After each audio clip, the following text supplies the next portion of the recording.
हरे कृष्णा।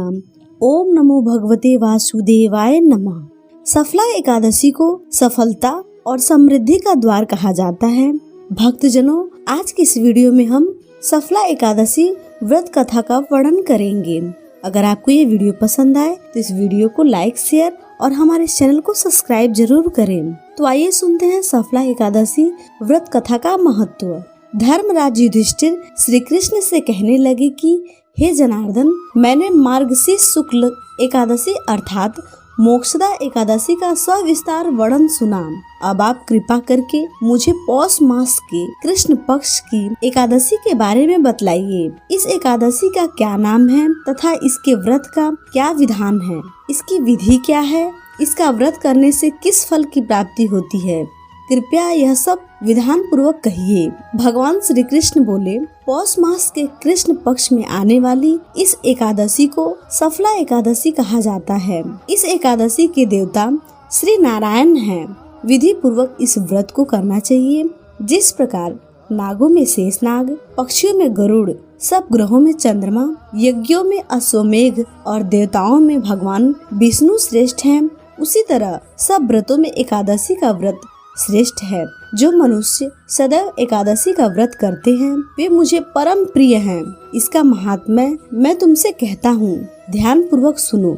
भक्त वत्सल भगवान श्री कृष्ण कहने लगे कि हे धर्मराज, मैं तुम्हारे स्नेह के कारण तुमसे कहता हूँ कि एकादशी व्रत के अतिरिक्त मैं अधिक से अधिक दक्षिणा पाने वाले यज्ञ से भी प्रसन्न नहीं होता हूँ। अतः इसे अत्यंत भक्ति और श्रद्धा से युक्त होकर करे। हे राजन, द्वादशी युक्त पौष कृष्ण एकादशी का महात्म्य तुम एकाग्रचित होकर सुनो। सफला एकादशी व्रत कथा।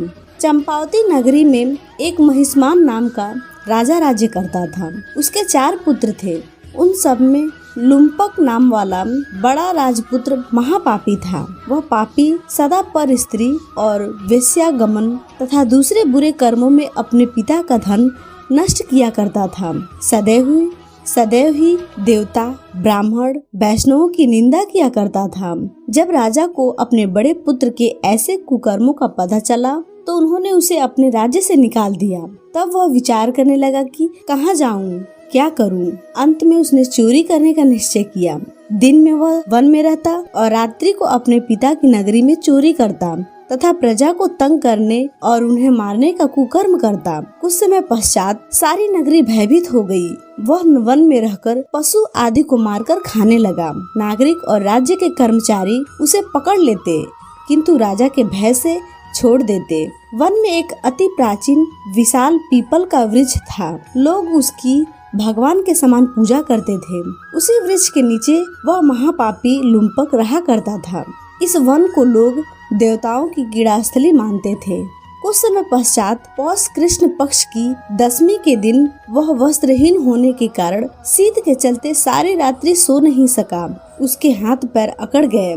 सूर्योदय होते होते वह मूर्छित हो गया। दूसरे दिन एकादशी को मध्याह्न के समय सूर्य की गर्मी पाकर उसकी मूर्छा दूर हुई। गिरते पड़ते वह भोजन की तलाश में निकला। पशुओं को मारने में वह समर्थ नहीं था, अतः पेड़ों के नीचे गिरे हुए फल उठाकर वापस उसी पीपल वृक्ष के नीचे आ गया। उस समय तक भगवान सूर्य अस्त हो चुके थे। वृक्ष के नीचे फल रखकर कहने लगा, हे भगवान, अब आपके ही अर्पण है ये फल, आप ही तृप्त हो जाइए। उस रात्रि को दुख के कारण रात्रि को भी नींद नहीं आई। उसके इस उपवास और जागरण से भगवान अत्यंत प्रसन्न हो गए और उसके सारे पाप नष्ट हो गए। दूसरे दिन प्रातः एक अति सुंदर घोड़ा अनेक सुंदर वस्तुओं से सजा हुआ उसके सामने आकर खड़ा हो गया। उसी समय आकाशवाणी हुई कि हे राजपुत्र, श्री नारायण की कृपा से तेरे सारे पाप नष्ट हो गए। अब तू अपने पिता के पास जाकर राज्य प्राप्त कर। ऐसी वाणी सुनकर वह अत्यंत प्रसन्न हुआ और दिव्य वस्त्र धारण करके भगवान की जय हो कहकर अपने पिता के पास गया। उसके पिता ने प्रसन्न होकर उसे समस्त राज्य का भार सौंप दिया और स्वयं वन को चले गए। वह लुम्पक शास्त्रानुसार राज्य करने लगा। उसके स्त्री, पुत्र आदि सारा कुटुंब भगवान नारायण का परम भक्त हो गया। वृद्ध होने पर भी वह अपने पुत्र को राज्य का भार सौंपकर वन में तपस्या करने चला गया और अंत समय में बैकुंठ को प्राप्त हुआ। अतः जो मनुष्य इस परम पवित्र सफला एकादशी का व्रत करता है उसे अंत में मुक्ति मिलती है। जो नहीं करते वे पूंछ और सिंहों से रहित पशुओं के समान हैं। इस सफला एकादशी के महात्म्य को पढ़ने से अथवा श्रवण करने से मनुष्य को अश्वमेघ यज्ञ का फल मिलता है। अतः सभी मनुष्यों को एकादशी का व्रत विशेष रूप से करनी चाहिए। धन्यवाद। दोस्तों, आपको ये कहानी पसंद आई हो तो इस वीडियो को लाइक, शेयर और हमारे चैनल को सब्सक्राइब जरूर करें। धन्यवाद।